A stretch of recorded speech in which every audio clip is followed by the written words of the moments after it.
नमस्कार.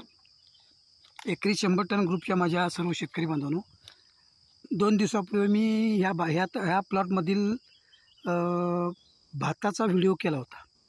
बरेचसे भाताचा व्हिडिओ झाला. त्याच्यानंतर छाती एवढं भात असतानासुद्धा ह्याच्यामध्ये लागण केलेली आहे मी आहे.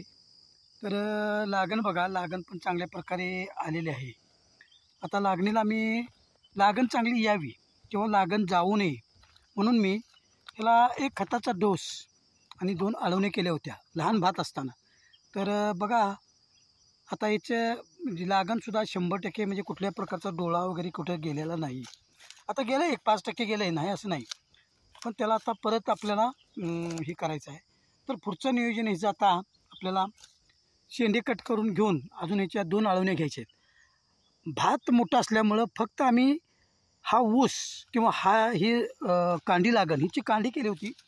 डोळे केले ते एका साईडला बघा, असे ह्या पद्धतीनं डोळे करून याची आता फुटवे असे निघायला लागलेत.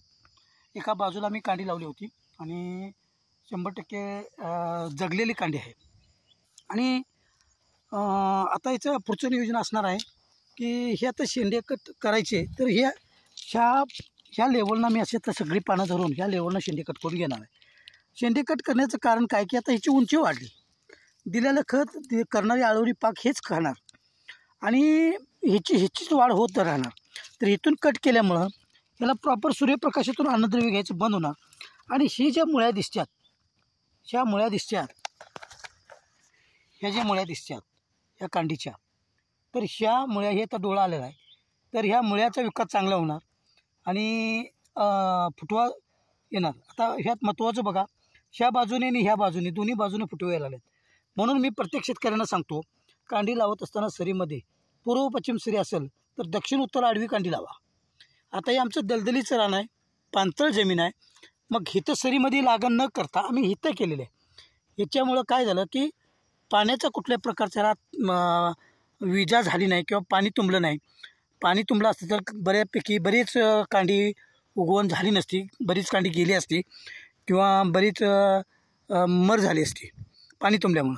तर तसं न करता आम्ही एका बाजूला लावल्यामुळं आता आळवणी झाल्यावर फुटो व्यवस्थित निघाल्यानंतर ह्या बाजूनं थोडीशी माती लावून आपल्याला थोडंसं बोत फोडून माती थोडी लावायची आहे आणि आपल्याला खताचं नियोजन करायचं आहे. तर आता पहिलं आपला ह्याला आणि 1-2 आळवणी होणार आणि बरोबर भातातल्या लागणीला थोडंसं वेळ लागतो आपल्याला भरणीला, कारण भात निघाल्यानंतरच खरं म्हणजे ह्या रोपांची मशागत म्हणजे सगळं पुढचं नियोजन होतं आहे. आता याला परत शेंडे कट करून घेऊन आपल्याला पुढचं नियोजन 1-2 ड्रिचिंग करायचे आहेत आणि परत शेंडे कट करून आपल्याला ह्या ऊसाला परत 2 ते 2.5 महिन्यामध्ये आपल्याला हा ऊस भरणीला आणायचा आहे. आता एक आंतरपीक झालं, आता परत ह्याच्यात आम्हाला गव्हाचं दुसरं पीक आंतरपीक घ्यायचं आहे. मग शेंडे कट केल्यामुळं ह्याचं फुटवं निघायला किंवा ह्याची वाढ व्हायला वेळ लागणार. तोपर्यंत आपला गव्हाची उगवण चांगल्या प्रकारे होऊन कुठं गॅप पडला असेल तर गॅप भरून घेऊन गव्हाचं पण उत्पादन आपल्याला चांगलं म्हणजे ऊसामध्ये 2 आंतरपीक आपण घेऊ शकतो आहे. आता बघा, अशा प्रकारचे फुटवे आता निघायला लागलेत आणि 2 आंतरपीक घेतल्यामुळं कमीत कमी ऊसाचा 2 मोठ्या बांधणीचा खर्च तरी आपला त्या आंतरपिकामध्ये निघून जाऊ शकतो. म्हणून हे आंतरपीक घ्यायचं. धन्यवाद.